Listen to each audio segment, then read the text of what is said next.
ଏକ ସରକାରୀ ମୁଖ୍ୟମନ୍ତ୍ରୀ ବସ୍ ଜଣେ ବାଇକ୍ ଚାଳକଙ୍କୁ ମୁହାଁମୁହିଁ ଧକ୍କା ଦେବାରୁ ଘଟଣାସ୍ଥଳରେ ହିଁ ଚାଲିଗଲା ବାଇକ୍ ଚାଳକ ଯୁବକଙ୍କର ଜୀବନ।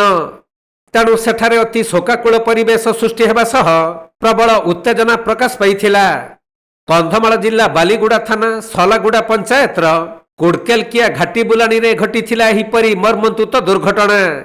ମୃତ ବାଇକ୍ ଚାଳକ ଯୁବକ ହେଉଛନ୍ତି କୁଡ଼କେଲକିଆ ଗାଁର ବୀରେନ୍ଦ୍ର ମଳିକ।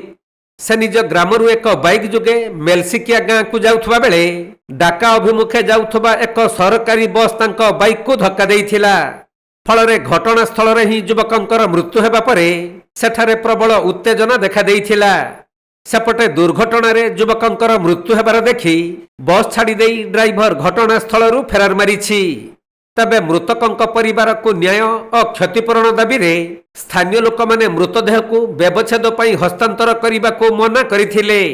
ପରେ ବାଲିଗୁଡ଼ା ପୁଲିସ ଓ ତହସିଲଦାର ଉତ୍ତ୍ୟକ୍ତ ଲୋକଙ୍କୁ ବୁଝାସୁଝା କରିବା ସହ କ୍ଷତିପୂରଣ ନେଇ ପ୍ରତିଶ୍ରୁତି ଦେବାରୁ ମୃତଦେହ ଛାଡ଼ିଥିଲେ ସ୍ଥାନୀୟ ଲୋକମାନେ।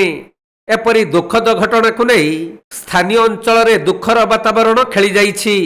ଦେଖନ୍ତୁ ଏଟା ହେଲା ମୁଖ୍ୟମନ୍ତ୍ରୀ ବସ୍ ସେବା ଆଉ ଏଟା ହେଉଛି ସଲାଗୁଡ଼ା ପଞ୍ଚାୟତର କୁଡ଼କେଲକିଆ ଗ୍ରାମରେ ଗୋଟେ ଦୁର୍ଘଟଣା ହେଇଯାଇଛି। ଦେଖନ୍ତୁ ଡ୍ରାଇଭରର ଭୁଲ ଯୋଗୁଁ କେତେ ବଡ଼ ଜୀବନଟେ ଚାଲିଯାଇଛି ଆପଣମାନେ ଦେଖୁଥିବେ।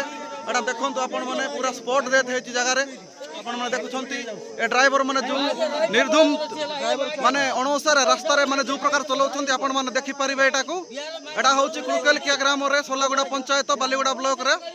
ଏଟା ଦେଖନ୍ତୁ ଆପଣମାନେ ଦେଖନ୍ତୁ ଏଠି ପ୍ରଶାସନ ଅଧିକାରୀ ମାନେ ମଧ୍ୟ ଅଛନ୍ତି, ବର୍ତ୍ତମାନ ପର୍ଯ୍ୟନ୍ତ ଚୁପ୍ ଅଛନ୍ତି। କନ୍ଧମାଳ ଜିଲ୍ଲାରୁ ଜ୍ୟୋତିପ୍ରକାଶ ସାମନ୍ତରାୟଙ୍କ ରିପୋର୍ଟ, କୋଣାର୍କ ଲାଇଭ୍।